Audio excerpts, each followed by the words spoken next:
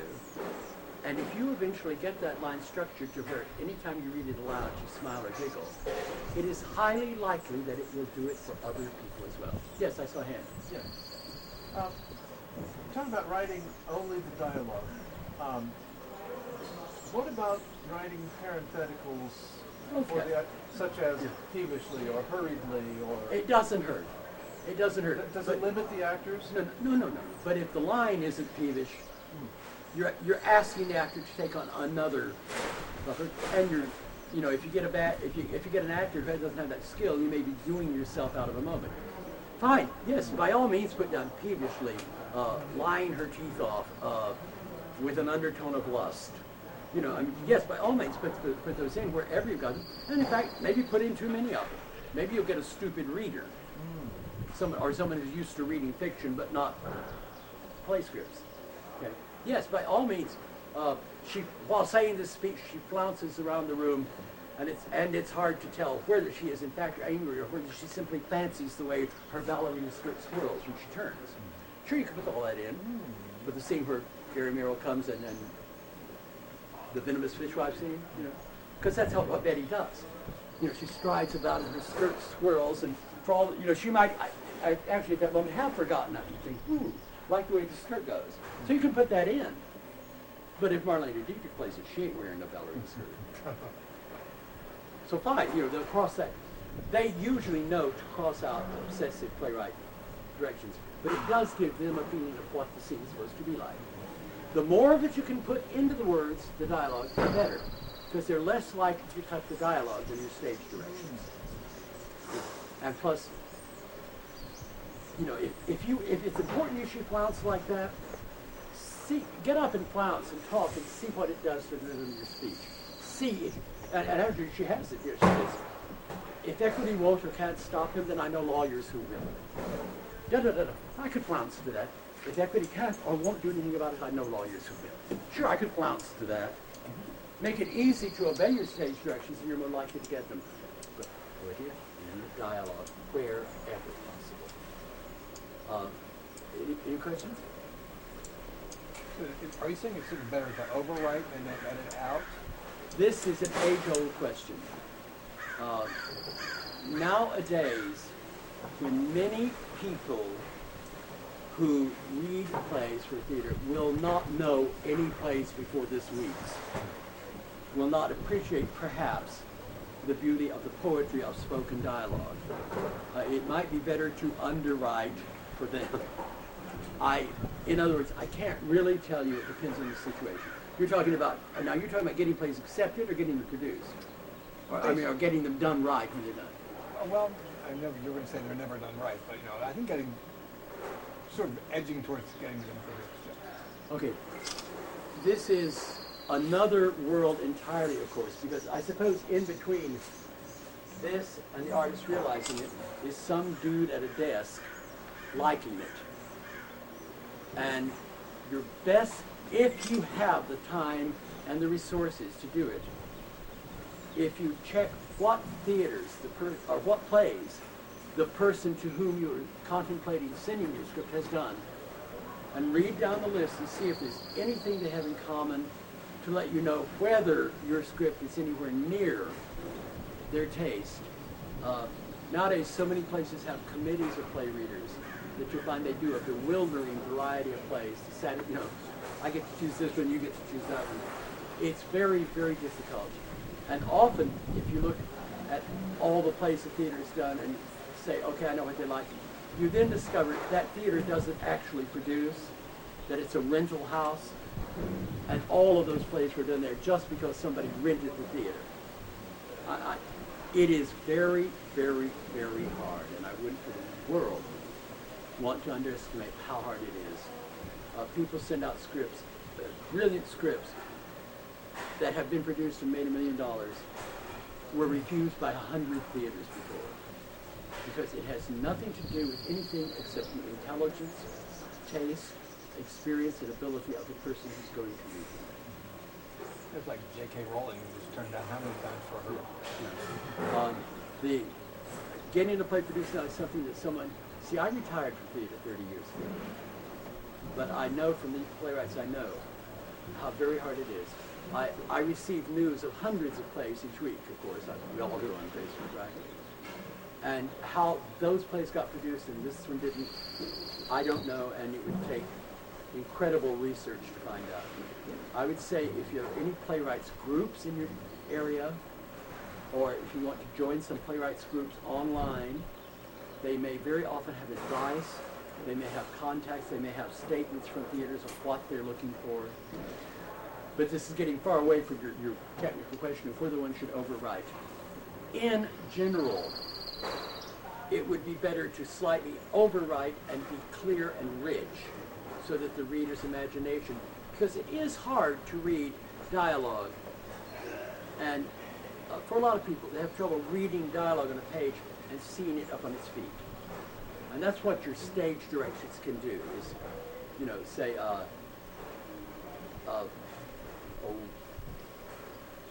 well, how many of you ever read Streetcar Named Desire?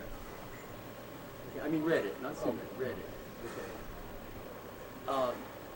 In an early publication of it, I seem to recall a stage direction where, you know that it starts with a white woman and a colored woman, on the steps watching the Stanley character walk past and yell at Stella and throw her a package of meat from the butcher's and walk on. Well, in the original stage direction, as I recall it, it said that the colored lady nudges the white lady with her elbow and says, "What he tossed to her." Now the line, "What he tossed to her," is still there. But I don't recall in the latest editions that I read the nudging. So that was good, you know. In other words, Williams may have looked at it and said, when she says what he tossed to her, it may sound like she's stupid. And I don't need that at all. So he put in the nudging so you know it's a sexual innuendo, you know. What he tossed to her. Because the white woman says, "Oh, hush up." So you've got two neighborhood housewives sitting, dishing the handsome young couple, teasing about their sex life. He establishes that this is not an American neighborhood. This is women of two different races being very casually friendly, and this is 1946. So that was established right off. This is an unusual place. Strange things are going to happen here. Many of Williams' plays are like master classes in playwriting just because of little things like that. And yet, the stage directors also say it is a run-down section of New Orleans. There is an air of poetry in the very ruination of what was once intended to be graceful. There is a sense of lost hopes and of faded but persistent dreams. That's not a quote, but that's the kind of thing Williams would say in stage direction. The stage direction for Cat on a Hot Tin Roof. If you've only seen the movie, which was hard and realistic, he wanted a very fanciful set for that, with elements of mystery and fantasy, to make you realize this is all happening from a very primitive base of emotion, even though it's in a southern mansion. Yes, you can, in other words, yes, you can overwrite to make up for the lack of production values on this page. You know, to hint at costumes, movement, color, light, sets, and all those things. Yeah, overwrite.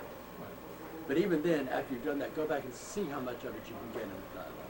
I mean, I think that stage direction of "she nudges her" is absolutely brilliant playwriting, and sets the unusualness of the. You see, much of it's hard for us to realize now, but much of the action in Streetcar Named Desire was shocking to a Broadway audience at that time. They had never seen an admission of sexual desire on the part of a nice woman, like the sister of. What's the sister's name? The streetcar. Lan? No, not Lan. Stella. Stella. Yeah. They had never seen a nice girl express sexual desire before. Was this Tennessee Williams? Yeah. I know it's hard to realize, but no nice girl had ever stepped out on the stage and looked at her husband and gone down and buried his face in her bosom before. Nice women didn't do that, but Stella is nice. And yet she wants sex. So it had to create this unusual atmosphere for an audience to accept it. Yes. Okay, I'm just scratching again. I'm sorry, I've gone afield. I hope some of this is helpful anyway. Yeah. Now, about going back to this has effect. What time is it? 3 o'clock. Should we stop? You want a bathroom break? Okay. All right. We've only got 45 minutes? That's wild. Sorry. Going back to this, a playwright has a fantasy. It's possible some of you, the moment I put that down, they said, well, but I don't want to write fantasy. I want to write the history of the gay rights movement. I want to write Harry Hayes' life. Or I want to write about the suffering my father brought upon my mother. I don't want to write about a fantasy. Or I want to write about how badly Columbus treated the Indians. Or I want to write about my friend whose great and hopeful career was struck down by AIDS. I don't know. But you want to write about that. You don't want to have a fantasy. Okay. Life and reality are extraordinarily rich and varied. You can't see what's going on behind you right now. My memory of this moment would be your faces with particular lights and shadows and movement that are happening behind you. Yours will be this funny wall and my purple t-shirt and whatever's going on celestially behind me. Yet those are both true. They're both factual. But if I wrote the moment, it would be about the infirmary tent glistening in the sunlight behind you. Yours would be about, as I say, whatever is going on behind me. They're both true. And I use the word fantasy because I don't know a better word. My fantasy this moment is 8 faces looking at me, and my terror that I'm inadequate to hold, amuse, entertain, or inform you. See, that's the reality of this moment for me. You're doing fine. Oh, well, thank you very much. Put that terror away. But if I wrote about this moment, it would have to include aspects of my fear. That's what it's about for me at this moment. What it's about for each of you, I'm sure, is for each of you quite different. And that's, I don't know, I could say impression, but that doesn't begin to cover it. To me, fantasy covers it better than anything else. How many of you read Shaw's St. John? Oh dear, really? Awful good. I'm not going to mention Shakespeare's history plays because he didn't even pretend to be accurate. You know, I mean, those are politically correct, romantically inspired fantasies about the royal families. And certainly nothing like history, and everybody knew it. So, but what's the history play? You might know. What's a history play you've seen or read, or movie that purported to be history? Lincoln. Okay, Patton. Or Lincoln's good. Well, okay, we could go round and round. I will, in fact. Please, I don't feel called upon to tell me you don't agree with me. It's not important. Okay, Mr. Spielberg's Lincoln, and I'm sure it was researched down to the last molecule. Certainly has the money to do it, and I felt no doubt watching the movie that he was anything but totally sincere in his desire to tell the truth. To start with, it handles a few months of Lincoln's life, right? Well, that ain't the whole truth, is it?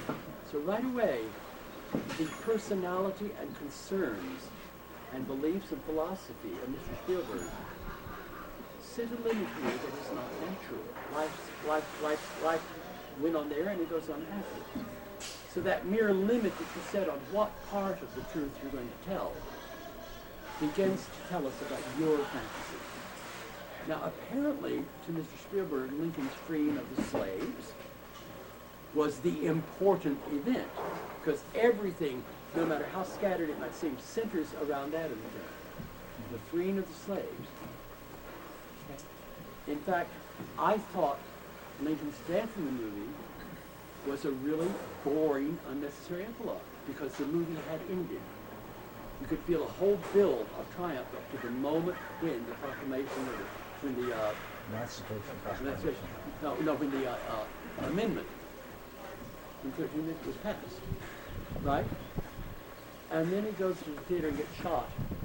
Now, I felt that really hurt the movie. No, I did. What does it getting shot have to do with the joy of his achievement, you see? He needed to go back and throw in a whole other plot line working toward the assassination to satisfy me. Yes. Yeah, we did the same thing with Schindler's List when we had the ending with all the survivors walking past. Right, the tomb. right. And that was an extra thing. I do not find that Mr. Spielberg, for all of his technical and artistic brilliance, I do not find him to be awfully good at the construction. I find that whether it's factual or imaginative, like War Horse. I don't know if War Horse is supposed to be a true story, but it just seems so shapeless. And every moment was brilliant, but I didn't know why it started where it started or ended where it ended. Okay, but getting back to anything, let's say from my point of view, make it one of the. See, I should have told you. Now there's your fantasy. Okay. In my point of view, Mr. Spielberg falsified the life of Lincoln badly. Okay, I said my point of view. Because Lincoln was on record as not being abandoned as slave. May I quote what supports that outrageous statement? He wrote, "If I could save the Union by freeing slaves, I would. If I could save the Union by freeing half the slaves, I would. If I could save the Union by freeing no slaves, I would." saving the Union was concerned. He was not really profoundly concerned with slavery. And yet, to Mr. Spielberg, and please, God, to all of us, the freeing of the slaves was one of the great, God, I was crying thinking about it, climactic moments in human history when America freed its slaves. So I can understand why this would be the crest of the film. But it ain't about Lincoln. It's about a political situation where he had to free the slaves because he was losing support for this hideous, murderous war he started. And he had to get the abolitionists on his side, and the only way to do that was to free the slaves. Well, that's not in the movie, right? And yet, the essential truth of what the movie says is undeniable. It is a great thing that slaves were freed. Right? So that's, I don't think the wire will go under the door, Jason. Move the map. Just continue. I'll do it. That's what I mean by fantasy. What we see in Lincoln is, do I make it all clear what I mean by saying that? You may not agree, you may think his life was accurate of Lincoln, but why I say it is a fantasy even if it's accurate. Just the time limits. Our understanding of another time, or your understanding of someone else's actions, inevitably leads to what we see on the stage being your impression, your memory, your interpretation. And fantasy has a special term for it. Right? Is that correct? Yeah. It's perfectly wonderful if you want to write some factual thing to vindicate a misunderstood person, to condemn one who is misrepresented as better than they are, to clarify some historical point. But it will, what's on this page will inevitably be projected through your personality. And that's yet one more element that you have little control over, and it may be lucky for you that you don't, because your personality will eventually inform all of these things that you can consciously choose. The mere fact of which choices you make reflects more about you than you will ever know. I'm sorry you haven't read St. Joan. I thought it was a basic work. St. Joan? St. Joan by Shaw. St. Joan. And his introduction to it, which explains why he wrote it the way he did, which is so valuable because it's one of the few works where we have that kind of brilliant, insightful interpretation by a playwright of his own work. Shaw's St. Joan is an upstart from a minor province whom it never occurs to doubt that she is just as good as the people at the top, nor does it occur to her to be vain about it, because she thinks they're okay too. They resent her like mad and wind up burning her at the stake after she saves their asses in a war. Right? Now that is all true about Joan. It may not be all the truth about her. Now who else was that true about? How about an Irish upstart writer who comes to London and becomes a critic and tells all the British playwrights who consider themselves the masters of and superior to the Irish exactly how they should write plays and how they should not, and then on top of that stops being a critic and writes plays better than any of theirs. P.S. They did not burn him at the stake. Alrighty? Do you see why Shaw's St. Joan is Shaw's St. Joan? Whether he saw it or not, Shaw's St. Joan is Shaw. Your lead character will probably be you. Even if it's your mother, it's going to be your mother as you need to think of her. But you needn't think of any of that because you can't help it, you can't do anything about it. It's possible someone looking at a script of yours might be able to say, I understand everything but the mother.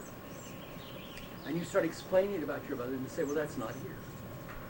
That's marvelous. That would be great in the play. But that's only in your head. What you put down here is, well, more like you. It can happen. It can happen. And you might very well then be able to go back and straighten it all out and discover that you pulled the right string. And suddenly, have you ever seen a ship, what were they called? In bottles, like whiskey bottles? Yes. People used to make little ships, Yes. and they put them all in little bundles, and then they pull a string, and suddenly there's a full sailing ship in a bottle. Do they still make those? Yeah. Well, that can often be what straightening out a play is like. You bundle stuff up. Somebody reads it and says, Jesus Christ, this is overwritten and underwritten, and it's obscure and over clear, and it's too bizarre, and it's too cliched, and you know, I don't know. It's everything's wrong with it, and it's not at all impossible that if you can back away from it, maybe let it lie for a while, and look at it objectively, you'll suddenly say, oh, Jesus Christ, I forgot to tell them that the only thing she really loves on earth is the cat. And you'll go back and you write a new opening scene where the phone is ringing, or even a message comes on the phone, it's, Mama, Mama, I need you. And Mama pays no attention to the cat. And suddenly everything else in the play makes sense. You know, just like that nudge nudge at the top of the streetcar. I do not know in what order. I don't know if that was the last thing Williams wrote, but it might have been. You know, someone might have read and said, Jesus, Mom, you can't put this on the stage. Stella's a slut. Blanche is clearly a gay man in disguise. Mitch is an idiot not to see what she is. Stanley is a fucking caveman brute. You'll never get a reputable actor to play it. And Williams might have sat up looking at it saying, dear God, he's right. It's this sick maudlin played by some self-hating Southern queen.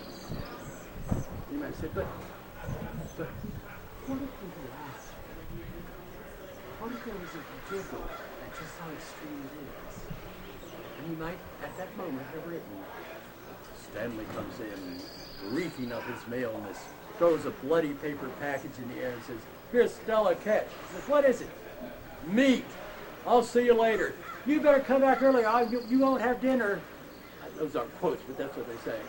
And after they're gone, the lady nudges him and says, what he's going to do? Meat? What is order? What is order?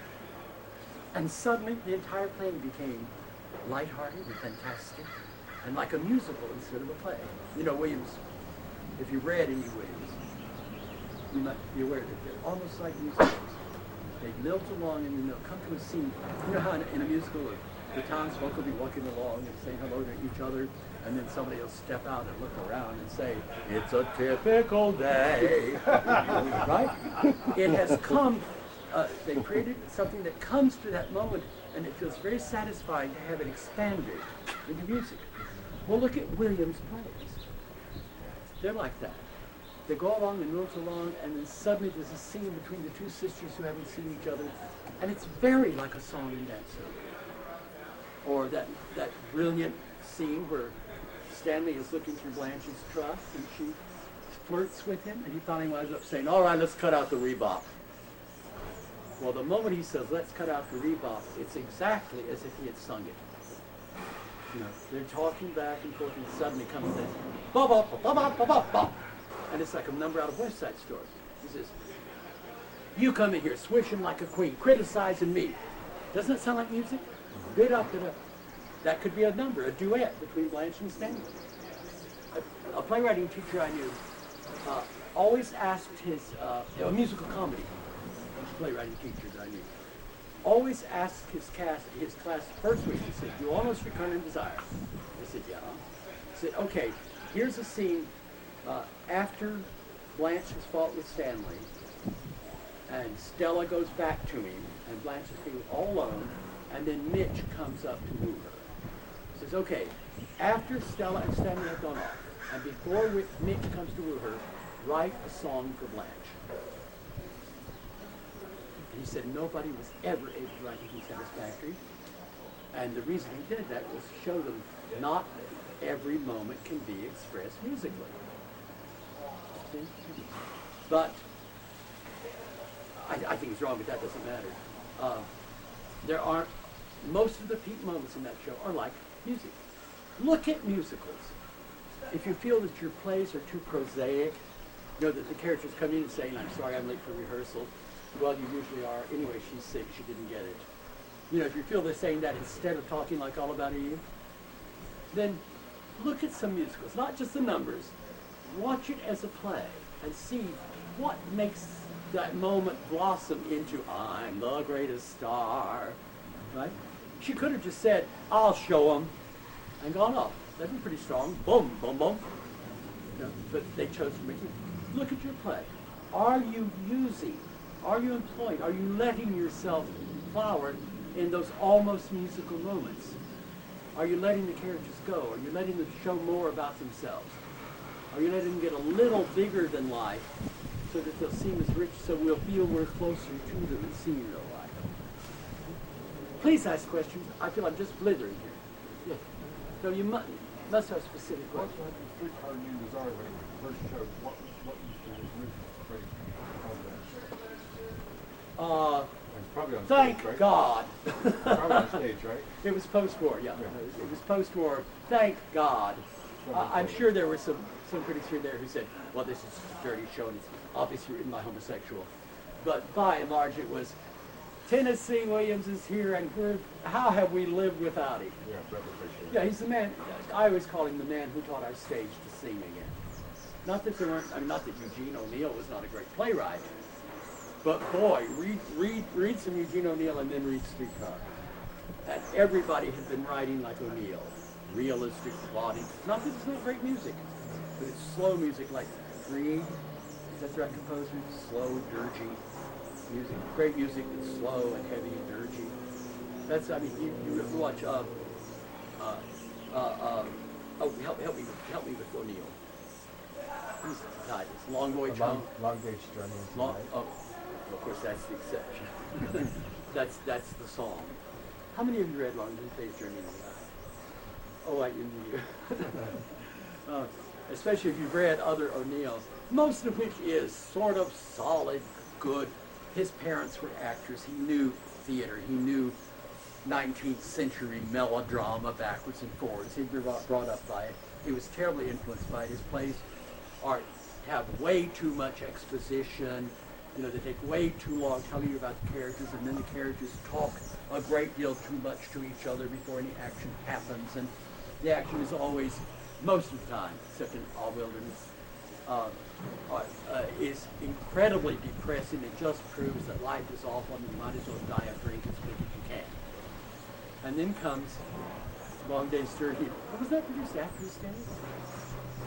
And then comes Long Day's Journey in the Night, which is the story of this family. And it starts so tiny, the most minute, silly, little details of not having a family. And it goes on. Then it gets slower and bigger, slower and bigger. Until by the end, it makes those other depressing elephantine plays of his look like light comedies. Nothing violent happens. The only violence done is to the ability to hold or breathe. And by the end, it's like a brick has been laid on you, but boy, is it a great brick. I can't remember when you cried. What is that? Am I allergic to something? Yeah, I envy you. Read Long Day's Journey tonight, but turn off the phone, turn off the internet. Put some rags on the floor, turn on the gas. Yeah, but no, O'Neill was, I mean, that sounds like I'm saying O'Neill was a bad playwright before that. He wasn't. He was great. It's just in a way that nobody else has managed to make great. That plodding, tick-tock, automatic 19th century dramaturg. You know, there was a time in this country when plays toured. And there were great stars who had never appeared on Broadway. There were stars of these touring shows. That was like O'Neill's father, Tyrone. And they needed new plays all the time. You know, they'd sweep the country with one play, and then they'd say, anybody in San Francisco got a play, and sweep back to New York in. So there were an enormous number of professional playwrights, like our TV writers of today, people who wrote it for money and wrote to specifications. And so there were all these trudgy plays that were written right to some corny commercial specification. And O'Neill inherited that, but he took that tick-tock style, and instead of tick-tock in his plays, it sort of goes boom, boom, boom. A lot of Bach there. a lot of Bach or Grieg or Beethoven maybe, you know. Well, I don't know who you'd compare Long Day's Journey to. Read a couple of them. Read the, what's the one about the sailors? Desire into the Elms is another one. Long Voyage Home, Desire into the Elms. What's the one in the bar? The Iceman Cometh? Right, The Iceman Cometh. Read a few of those, which are all great, but trudgy, and then read this magic, this miracle of form. It's hard to perceive it at first. because it's so unusual, you don't realize what you're reading. But it turns this great spiral staircase down into the depths of nether hell. Okay, enough. More, please. Can I go back to what you said before? You said your writing was over clear. Did I hear that right? What It was about like you said writing could be over clear. It was like Well, too- yes, you can be, you know what I said about the Tina Fey thing on 30 Rock where they know everything? You can, I can't remember a specific play, but you can have someone come in and say, my, it certainly is cool here today in this Ohio pajama factory where we work, and everyone seems excited about the new manager coming in, don't they? So it's got no life. And somebody saying, pop in and say, new manager come in yet? You know, which would be a perky start to it. But, however, that kind of writing works. You know, I believe a gentleman named Shakespeare and a gentleman named Aeschylus used it a great deal. Many of Shakespeare's plays start with somebody coming down front and saying, what is it from Richard II? Now is our winter made summer by the sun of glorious York. You know, Winter of discontent. right, sorry. Now is the winter of our discontent made summer by this glorious sun of York. Well, you know, that's pretty clear. And he goes on. He tells you the exact political situation, what he's going to do, and who he's going to do it to. And, of course, all the Greek plays start with a chorus. Although often in our modern tradition, it's played by one person, we're not used with a chorus coming down to say, we're going to tell you about how overnight Troy fell, and the queen wound up a slave on the beach waiting for a Greek boat to come take her away after her life of grandeur and promise. Who would have thought when Prince Paris stole the Greek noblewoman Helen and brought her here to our great fanfares of joy from us for her beauties, that her husband would be able then to rouse all the nobles of Greece to fight a war against noble Troy? And who else? And what's more, who would have thought the gods would have taken the sides of Greece because of, I forget what the slight is, and they tell you all of that and more, the entire Odyssey. Well, not the Odyssey because that's going home, but they tell you the entire history of Greek mythology before they turn and say, here she is. And the queen comes on saying, ah, God, count no man happy till he is dead. I was last night a queen, a mother, a wife, and am today a slave in rags on a sullen beach. Well, that's pretty strong anyway. But after they've made sure you know all the exposition, then the other characters are free to lyricize. They don't have to tell you, I am the queen who last night was. Just, you know, oh, count no man happy till he is dead. Isn't that a great line? I would have killed to have written that line. In fact, I did write that line. There was no better way to say it. Count no man happy till he is dead. More. Please ask questions. I'm just up here gibbering now. The thing is, we could go on for 100 years about any one of these points. And I've been rushing through to get as many as possible. I'm not sure I put them in the sequence that's helpful. But if there's anything I could say, it's for you to remember the first thing I said about a play being a script, being a program for a theater, to help you realize the purpose when you sit down to write one. You know, say, okay, cut all the shit. What do these three words tell the lighting designer? What do they tell the costumer? What do they tell the actor? You know, think of all those people before you think of that producer and start trying to rewrite it to appeal to him. Get the damn thing done. There's another thing too. What time? 3:30. When do we have to stop? 25 after. What time do we stop? 3:30. 8 o'clock, right? 2:45. Well, would it be I don't have time to cover even the little I know about playwriting, much less the things I read by much better playwrights about how they write. Shall I tell you a couple of stories of how I wrote plays? Because this is that area where that fantasy you meant to have, that politically correct fantasy, or that historically valuable story you meant to tell. I'm going to have 2 or 3 stories until we run out of time of how specific plays mine were written. How many of you know a play of mine called Kennedy's Children? Oh dear. Well, you can watch it online. There's a production of it online. Kennedy's Children is 5 people in a bar. People whose lives reached their peak of joy in the 60s, and it's now 1973, and all of their worlds have shattered. And they do not talk to each other. We hear their thoughts in the form of monologues, alternating monologues. They do not talk to or recognize or acknowledge each other. Okay, here's how this happened. In 1972, I had been doing plays for about 11 years. And from 1964, I've been doing my own plays. And had done many. They tell me more than anybody else ever did in New York. That I am actually the record holder for the most produced original plays in New York. And I was always busy. I was doing a play. On this particular day, and it was Valentine's Day, I was going around putting up posters for a play. And I went into Phoebe's, which was the Sardi's of off-Broadway, the bar where all of us underground theater hung out.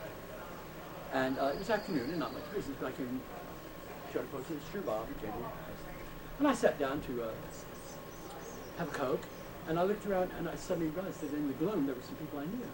And I went over to him and said, "Hi, David," famous lighting man.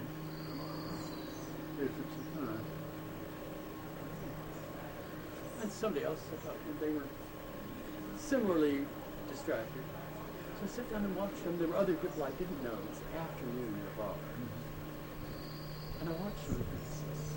Something, I had 2 thoughts simultaneously.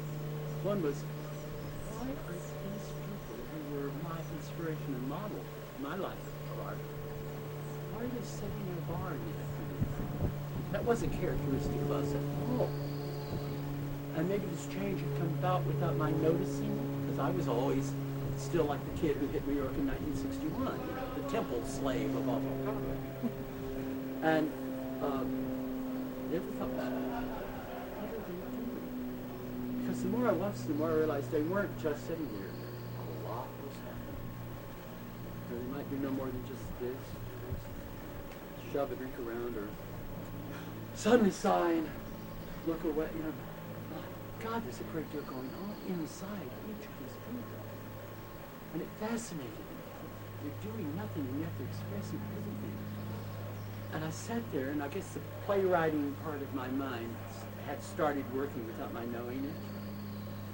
And I turned, the bartender was leaning against the bar with the remote, the TV set in his hand. It was on, but no sound. He was idle, clicking, clicking, clicking. One shot from the surface, and it suddenly hit me. That was the class.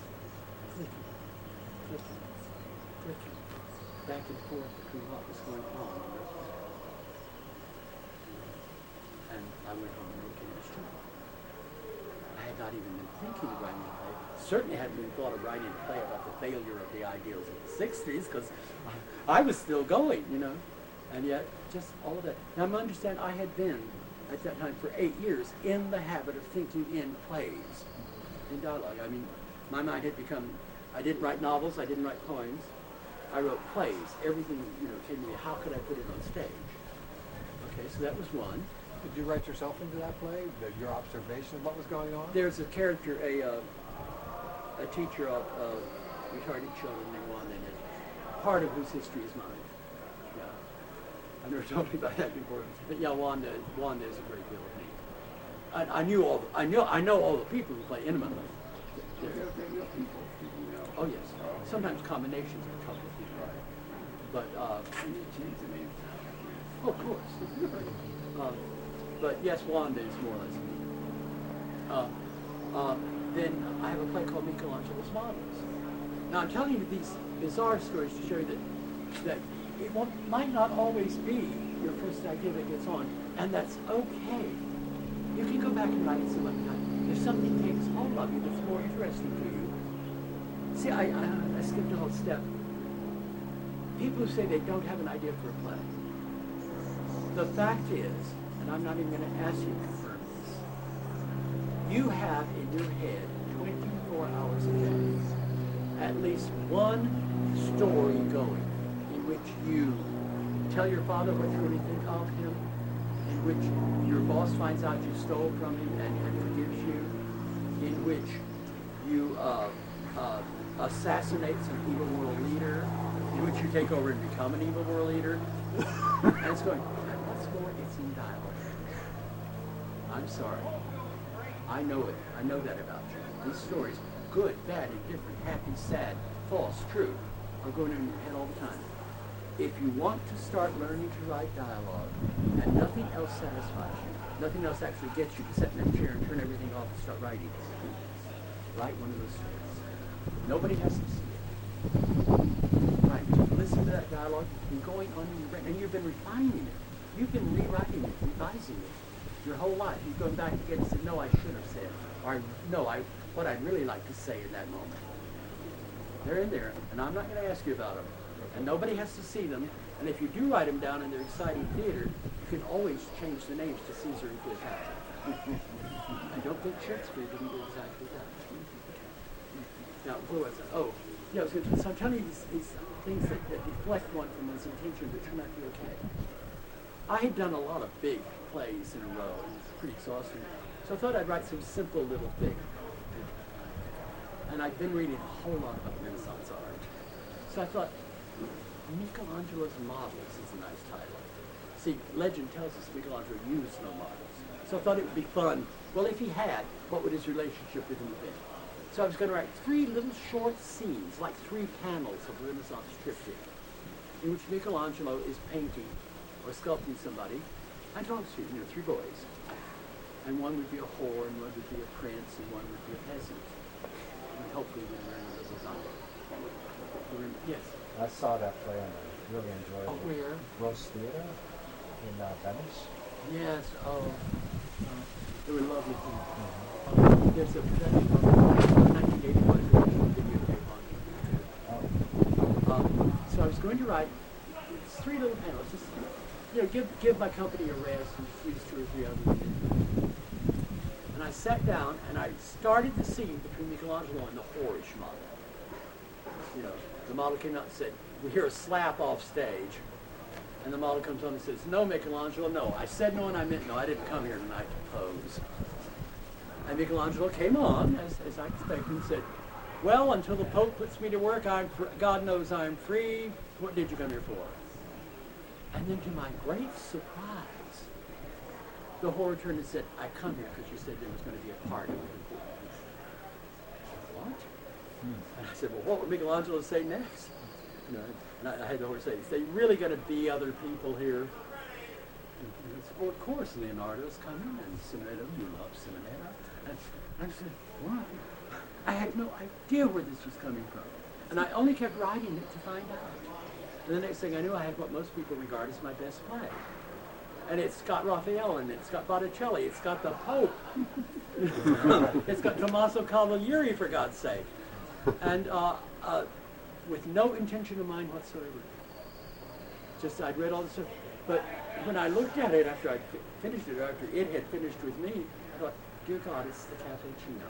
The Cafe Chino was the first underground theater and the first gay theater. And I was privileged to work there with many writers who have since become Pulitzer Prize winners and Tony winners and Emmy winners and Oscar winners. And they were wonderful times. And I realized I was really writing Cafe Chino in Renaissance drag.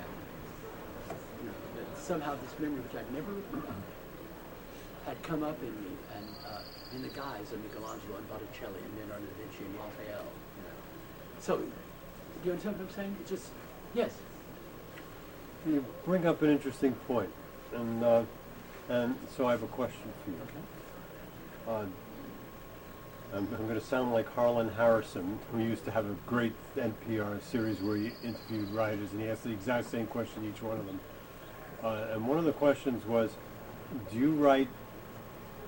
And I beg your, I'm sorry if you said this in the beginning because I wasn't here, but do you write train of thought or do you plot things? Both.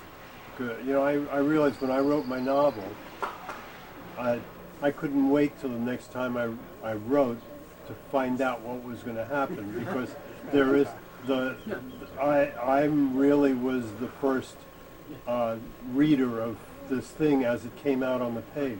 Right, and you bring up, and I can't underline enough, something I hinted at before. I was good at trying to make sort of final sit here. If you are not entertaining yourself, you are more likely not to finish what you're writing. If you entertain yourself, you are more likely to finish. And by I mean entertaining, the broadest is horrify, delight, scare, provoke. And you do know what would excite you next. And honesty about what you want. You may not think of yourself as a person who likes violence, but it just may turn out that what you need to do in this neat little intellectual talk you're about is have one of the characters grab the other and beat your brains out. And that might excite you, who knows. Or vice versa. You maybe write what you think is a real commercial thing and it's boring you to tears. And then you bring on somebody that's like that friend of yours who always cheers you up. Maybe they take over. Maybe they take over the thing and you throw away the first 80 pages. But you have seen 1,000, any of you have seen 1,000 movies or TV shows. Even you know, it's there in front of you all the time now. You know dramatic construction. I think all human beings always knew dramatic construction. That's why it works when it's presented to us. You know, because it's like sexual. It's like it has the same pattern as a sex act, including the climax and the after sadness. But you know, you can certainly get a book, and it might help you organize your thoughts to study dramatic structure and get names for each part of it and examples of it from the text. But that will only bring up what you already know. You know how to entertain yourself if you will let yourself. Your dreams tell you that. You know how to scare yourself with a nightmare. You know how to soothe yourself with a pleasant dream. You know how to remember your childhood dream of your mother's or you already know how to do all of this. But what many people don't know is the thing that I started with you first, putting one word next to the other to make it doable by and for. I'm going to tell you one last story, and this is just for fun, because I hope you never write a play like this. What time do we have? We're almost through? 3:40. Oh, so 5 minutes, okay. In 1969, my lover left. I was the toast of off-Broadway. I could do any play I wanted, anywhere, in any rat trap in the Lower East Side. But they were famous rat traps. And my lover left me. And I wanted to die. I really did. I was just trying to figure out how do you get a gun. I wanted to die quickly. How do you get a gun? And I see how sorry everybody was. And the phone rang, and it was the manager of the theater writer, whose name I had made, called the Unreliable Theater Tavern. A place so ratty, and in such a ratty neighborhood that one girl who worked there said, the reason we get big audiences is people are afraid to come here alone. But it was the star spot at the time of off-Broadway, and I was the star playwright. And the owner called and said, Bob, where are you? I set aside all this time for you to rehearse. I won't let anyone in. Where are you? If I get going, I've got to be cagey. I better go over. It's a state of mind. So I went over and I went in. He said, "Oh, where are you? Where's the girls? Where's the music? Where's the boys?" I said, "Well, it's a monologue for myself." He said, "Oh, well, usually I'll come from you. You can do it. Go ahead." So I went in the back and was sitting there. You know what I should do? I should kill myself on stage. Get a gun and kill myself on stage. And I was just entranced by this. And I was so happy, And then the door opened and in came this little fat NYU kid whom I had casually laid sometime before. And he said, Bob, I got permission to do my thesis on you. No Christ. He said, what are you doing? Where's the boys? Where's the girls? I said, it's just a monologue for me. He said, oh, can I watch you rehearse? I sat down and by now I'm being really cagey and clever. I said, oh, I've got to pretend to do something. Otherwise this kid will blow my scene. And so I got up and I didn't know what to do. So I started playing the monologue in my head. The things I would have said to my lover. And I walked on stage and spoke to him. Finally, I started speaking to him as if he was in the audience. I found a spot for him and spoke then. And I got kind of through a rough sketch of it. Jesus Christ, this is good. And I went in the next room and I called a lighting woman I knew, Joanna Silka. I said, Joanna, I'm on to something, get over here. And I went back and I did it again, a little longer. And somewhere in there I noticed Joanna coming in. And I did it longer and I looked up and she was hanging the light here and said, go over there for that. Okay. Well, we opened Friday night. It would have been lost forever, but the NYU boy had written it down as I did it. So years later, when my first book came out, we had it for that. It's called One Person. And you can read it.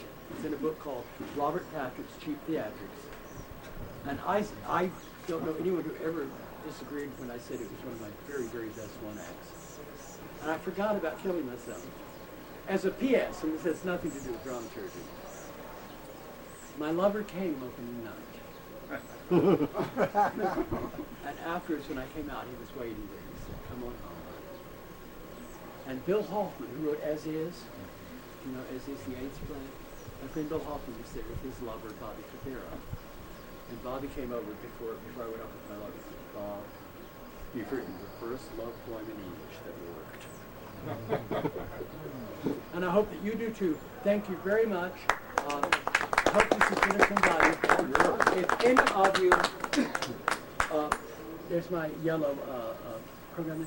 If any of you would like a link to 80 pages about the first gay theater, the first off-Broadway theater, Cafe Chino, please give me your email. And write it long, because they're very clear so I can read it. Okay.